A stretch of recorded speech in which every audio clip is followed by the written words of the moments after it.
melakukan pendekatan kepada Allah. Kita masih banyak saudara-saudara kita yang belum terpanggil ke masjid. Padahal kata para ulama, perumpamaan orang mukmin itu dengan masjid bagaikan ikan dengan air. Kalau ada ikan yang sudah enggak betah di air, itu artinya ikan yang sudah tidak mau hidup lagi. Sedangkan orang mukmin yang tidak lagi betah dengan masjid, paling kurang hatinya mati. Nah, saudaraku seiman dan sekeyakinan, di antara banyak hikmah dari ibadah puasa yang kita lakukan, salah satunya adalah mendidik kita, melatih kita untuk hidup sederhana. Dari mana kita belajar? Dari hari-hari ibadah yang kita lakukan. Semua kita yang melakukan puasa di bulan Ramadan pasti punya pengalaman yang sama. Pasti. Apa pengalamannya? Ketika jam 3, jam 4 tuh laparnya minta ampun. Laparnya minta ampun, hausnya pun mencekik kerongkongan. Bayangan kita di kala itu apa? Jangankan makanan enak, semangka yang busuk pun rasanya legit. Coba membayangin, pasti punya pengalaman. Jangankan makanan enak waktu itu, rasanya apa saja enak, walau sepotong. Nah, disitulah terjadinya kecenderungan kita menumpuk dan mencari buat persiapan kita berbuka. Apa saja dibeli, ya kolaknya, ya cendolnya, ya air terbuknya, macam-macam. Ya, coba mungkin bukan pengalaman saya aja, kita semua punya pengalaman, apalagi anak-anak kita. Semua dibeli. Tapi lalu kemudian setelah kita buka puasa, sudah masuk seteguk air, 3 potong roti, 3 biji kurma, selesai. Benar gak? Coba ayo kita menurut. Kemana keinginan tadi Bapak Ibu? Itulah nafsu. Nah, dari situ kita belajar, kita merenung lagi, ternyata kebutuhan perut kita tidak sebanyak apa yang kita kumpulkan. Cuma kita diperbudak sama nafsu saja. Kebutuhan perut kita rupanya 3 biji kue, 1 gelas air, 2 biji kurma, selesai. Tambah lagi setelah maghrib makan sedikit, udah selesai. Yang lain cuma numpang lihat kita di atas beja, demikian banyaknya kita lihat dari 1 contoh. Ya Allah. Nah, Bapak Ibu, apa kata lainnya? Sesungguhnya puasa ini menjauhkan kita dari penyakit koma, rakus alias serakah. Nah, kalau bahasa Inggrisnya jumo. Ini penyakit ini semua kita ada, Pak. Tidak usah ngomong, Pak. Punya potensi kita benar, Pak. Manusia punya potensi rakus. Iya. Manusia punya potensi amanah, punya potensi pengkhianat. Manusia punya potensi berbuat salah, punya potensi berbuat soleh. Punya potensi sederhana, ada potensi rakusnya. Manusia wajar. Disinilah lahir puasa mendidik kita agar jauh dari penyakit toma. Oh, Bapak Ibu para ulama mengkaji sifat toma itu dari hurufnya aja udah kelihatan. Dari hurufnya aja udah kelihatan. Toma itu terdiri dari 3 huruf. Huruf to besar, huruf mim, huruf ain. Kalau anak saya bilang huruf a. Dulu masih kecil-kecil.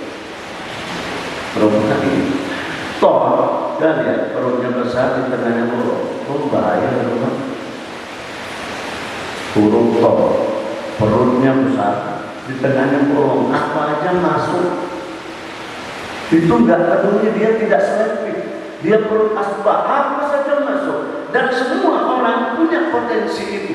Kalau nggak dikontrol sama puasa dengan iman, bahaya. Bayangkan kalau kita buat huruf ta segede masjid ini, apa saja masuk. Nah, yang kedua huruf mim. Oh, kepalanya bulat, tengahnya bolong lagi, ekornya kecil. Dan dari sini saja tabiatnya sudah kita tahu. Yang paling parah huruf ain ada. Mulutnya mangat, ekornya bengkok. Ini ngeri penyakit. Ini penyakit campur. Orang bilang, Pak Ustadz, yang ditolak di dunia ini cuma koroba, yang lain enggak. Ini kalau kena penyakit ini dia tidak punya filter, Bapak Ibu, nggak usah. Siapa saja punya potensi, bergantung sejauh mana kita bisa mengendalikan nafsu kita. Semua punya potensi. Makin hebat dia, makin tinggi kedudukannya, makin besar potensinya, makin banyak kemungkinan dia melakukan itu. Benar ini. Nah, disitulah pilih, di sini itulah puasa punya peran untuk itu. Sebab ini tidak pernah puas Bapak Ibu sampai kapanpun. Karena Rasulullah mengingatkan kita, "Laukana li bani Adam wadim min malin labataga ilai kitabiyah. Walau kana wadiyani labataga huma thalisa. Wala yamla'u jawfani bani Adam illa turab." Rasul sudah mengingatkan kita dari dulu. Dan ini potensi manusia. Rasul bilang, kalau seandainya anak Adam itu dia diberikan satu gunung harta, berhentikah dia sampai di situ? Enggak, dia akan cari yang kedua. Kalau dia sudah punya dua gimana? Dia akan cari yang ketiga. Enggak berhenti. Sampai kapan? Tidak ada yang bisa memenuhi perut anak Adam, kata Rasul, kecuali tanah.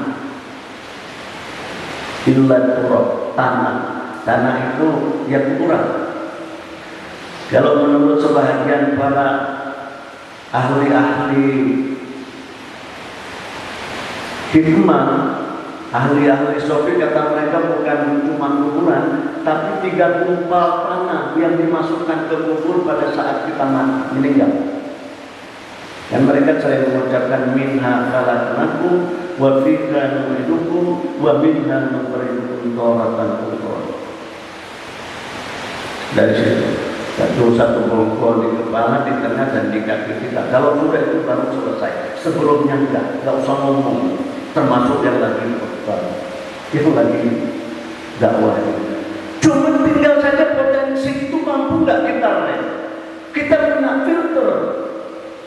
Ini Allah hendak halal enggak? Allah hendak enggak? Kalau enggak itu kuncinya. Kalau enggak Allah berita dan tidak halal, tinggal. Dan kata Al-Adil, kalau masih bisa tinggalkanlah. Jangan terjebak dengan kehidupan ini. Islam melarang kita kaya enggak? Harus malah. Islam tidak melarang kita kaya baik. Harus kaya. Kenapa? Orientasi ibadah kita kebanyakan juga berorientasi pada finansial. Ya ada zakat, ya ada haji, ya ada infak, ya ada sedekah. Ngebayangin kalau kita nggak punya duit, dari mana kita bisa menjangkau ibadah kita ini? Nggak bisa. Maka seharusnya umat Islam harus kaya. Tapi kalaupun kita miskin di dunia, paling kurang masih ada akhirat, Bapak Ibu. Ini yang jadi patokan kita. Nggak boleh main-main hidup ini, sebab kita akan berpatu. Orang nggak perlu haram-haram, benar Pak? Yang penting kaya. Dan ini kebanggaan itu. Enggak dilarang. Apa yang dilarang oleh agama? Yang dilarang itu adalah ketika kita menjadi budak harta. Itu yang dilarang. Bagaimana ciri seluruh orientasi hidup berorientasi pada rupiah, lembaran rupiah. Apa saja dilakukan, mulai dari mencuri kecil-kecilan sampai yang besar-besaran. Ya Allah. Ya kadang-kadang pidato ini ya merenung untuk saya, bukan untuk orang lain, enggak. Merenung untuk saya, benar. Semua orang beragama, tiap hari saban hari kehidupannya tidak lebih soal makan, soal pakaian, soal kendaraan, soal istri, soal anak, apalagi macam-macam. Seluruh orientasi hidupnya habis di situ. Sementara urusan yang besar adalah akhirat, dia abaikan. Berapa banyak saudara-saudara kita cari nafkah, dia tinggalkan sholat. Apalagi hari ini sekarang lagi musim depo, Bapak Ibu. Ramai-ramai di masjid batang depo. Tidak peduli sama kata, yang penting dapat. Saya nasihati orang, udah adik, saya bilang berhentilah di depo. Nggak ada orang kaya dari Budi. Dia bilang, Bang, kalau saya dapat duit, saya sedekahkan ke masjid. Dari depo mau disedekahkan ke masjid, Pak. Nah, Bapak Ibu yang sangat saya muliakan dan dimuliakan oleh Allah, inilah potensi kita dan dikendalikan oleh puasa. Setelah Ramadan berhasil nggak kita mengendalikannya? Kita semua punya rezeki, tidak usah takut. Maka agama mengatakan ambil yang perlu, nikmati yang boleh. Yang perlu ambil, nikmati yang boleh. Yang boleh nikmati, yang nggak boleh usah. Kita punya filter. Bapak Ibu yang sangat saya muliakan dan dimuliakan oleh Allah, saya mau cerita terakhir yang ada hubungannya dengan ini.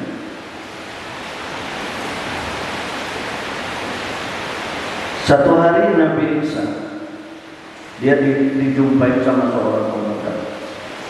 Kata pemuda, wahai Nabi Allah, boleh nggak saya bersahabat dengan Tuhan? Boleh, kata Nabi Isa. Boleh nggak saya ngikut kemana saja Tuhan pergi? Boleh. Benar. Nah, dia sahabat. Kata Nabi Isa, kalau begitu besok saya sapa. Mau ikut nggak? Mau melakukan perjalanan jauh? Kata anak muda, saya ikut. Baik, pagi berangkat. Nabi Isa mempersiapkan 3 potong roti untuk bekal. 3 potong roti. Jalanlah kedua hamba Allah ini dengan Nabi Allah. Sudah jauh, terasa lapar, kata Nabi Isa, sahabatku, ayo kita berhenti sejenak sambil kita mengganjal perut kita yang sudah lagi lapar. Kata anak muda, baik Tuhan, berhentilah. Mereka di tepian kali, tidak jauh dari kali. Sudah, mereka berhenti, mereka makan. Nah, makan yang sepotong lagi untuk saya, sepotong lagi nanti untuk persiapan kita di jalan. Mana tahu lapar lagi kita akan menyasa. Selesai makan, Nabi Isa ke tepian kali. Sepulangnya dari situ, roti yang sepotong tadi raih, udah nggak ada. Nggak tahu kemana. Ditanya sama Nabi Isa, sahabatku, adakah kau lihat roti yang sepotong itu tadi? Kata beliau, tidak. Benar. Kalau kita barangkali mencuri-curi. Benar kan? Enggak. Ayo, kata Nabi Isa, ayolah kita jalan. Sampai di tepian kali, dia pegang tangan sahabatnya. Dengan izin Allah, beliau berjalan di atas air dengan sahabatnya, menyeberangi kali. Sampai di sebelah dia tanya, sahabatku, adakah engkau lihat kekuasaan Allah yang baru saja diberikan kepada kita dan diperlihatkan sama saya? Ada Tuhan. Sekarang saya tanya, siapa yang makan roti yang sepotong tadi? Kata sahabatnya, enggak tahu Tuhan. Benar enggak tahu? Benar Tuhan. Berarti enggak kamu makan? Enggak Tuhan. Baik, kalau begitu, ayolah kita berjalan lagi. Di tengah jalan sudah jauh, ketemu dengan seekor anak sapi yang sudah mati. Nabi Isa mendekati anak sapi itu di depan sahabat. Dia berdoa, ya Allah, hidupkan anak sapi ini dengan izin ya Allah. Tiba-tiba anak sapi itu berdiri manggil mak. Bayangkan kalau Nabi Isa masih hidup, atau kita diberi kelebihan itu, bapak kita nggak mati-mati. Begitu mati dihidupkan lagi. Tapi enggak cuma sudah hidup anak sapi. Ditanya lagi, sahabatku, adakah kau lihat kekuasaan Allah yang baru saja diberikan kepada kita? Ada Tuhan. Sekarang saya tanya, siapa yang makan roti yang sepotong tadi? Enggak tahu Tuhan. Beneran enggak ini bapak ini? Beneran enggak tahu benar? Ya udah, kata Nabi Isa. Coba kalau kita enggak kena tempelan, Nabi Allah yang dihadapi sudah ya jalan lagi lah. Sampai mereka sudah jauh naik gunung. Nah, di bukit itulah banyak kerikil-kerikil. Banyak kerikil, Nabi Isa mengumpulkan agak sedikit banyak. Doa lagi Nabi Isa, ya Allah, dengan izinmu kerikil ini jadikan emas. Jadi benar, emas berpulang.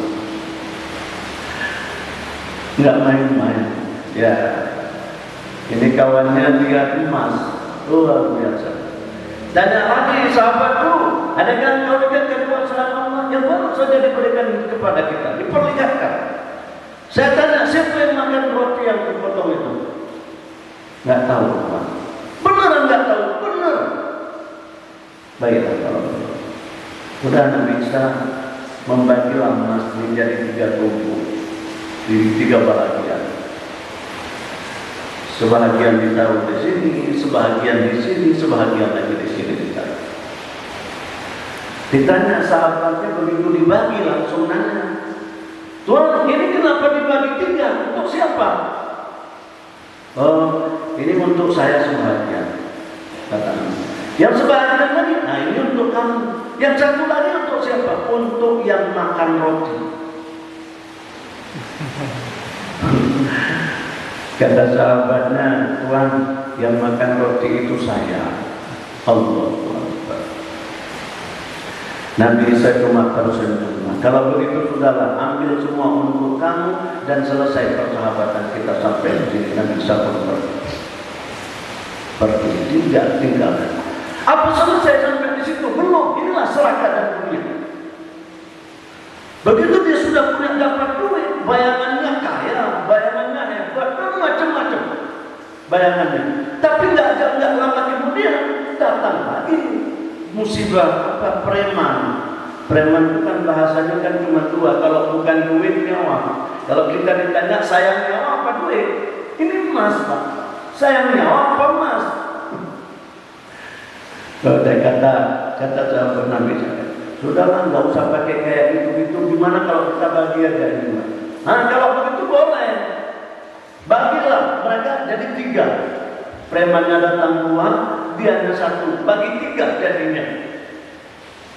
Baik, kalau begitu besok pagi disuruhlah salah seorang sahabat ke pasar dan mereka belum tahu.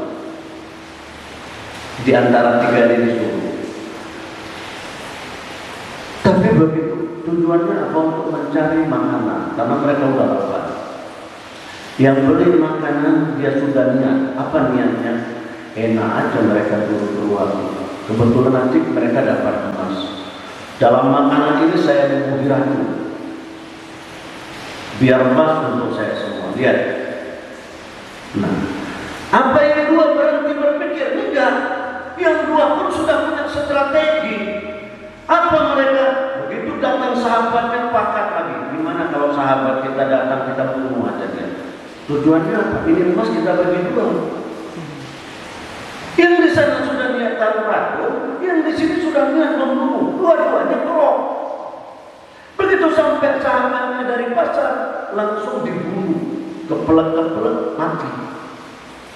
Apa kejadian? Ada makanan yang dibawa, di dalamnya ada racun. Daripada lebih baik makan. Apa kejadian? Setelah makan mereka pun mati. Yang pergi ke pasar mati, yang di sini pun meninggal. Nabi Isa nggak lama datang lagi, kan dia mengatakan, inilah dunia dengan keserakahannya manusia. Ngebayangin Bapak Ibu. Nah inilah kemudian sebulan kita di tempat untuk ini, maka ayo kita punya filter, termasuk yang lagi ngomong. Mudah-mudahan Allah memelihara kita. Ambil yang perlu, nikmati yang boleh. Apalagi kalau masih bisa nakal-nakal itu, tidak usah. Insya Allah rezeki kita sudah ada. Enggak kaya, insya Allah miskin. Dan begitu. Apa yang kita cari yang lebih? Kalau kita enggak miskin, insya Allah kita kaya. Bapak Ibu yang sangat saya muliakan, ayo selama berapa hari lagi? Berapa lagi puasa? 7 hari lagi, 5 hari lagi. Allah. Ini yang membuat kita deg-degan. Saya tidak pernah itu, tapi begitu dengar di akhir-akhir kayak ini ada perasaan lemah, wallah. Hampir sebulan yang kita bergaul dengan Ramadan, dan dia mau tidak mau harus meninggalkan kita. Nggak tahu apakah nanti tahun depan kita ketemu lagi, wallah. Hanya Allah yang tahu. Yang 5 hari ini, ayo serius. Mudah-mudahan insya Allah berharap ke Allah. Mudah-mudahan kita bisa ketemu dengan Ramadan yang akan datang dan mengakhiri Ramadan ini dengan sebaik-baiknya dalam iman dan takwa. Demikian Bapak Ibu, mohon maaf. Kurang lebih saya mohon ampun ke Allah, mohon maaf kepada Bapak Ibu semua. Allahumma muwaffiq ila aqwamit thariq. Assalamualaikum warahmatullahi wabarakatuh. Waalaikumsalam.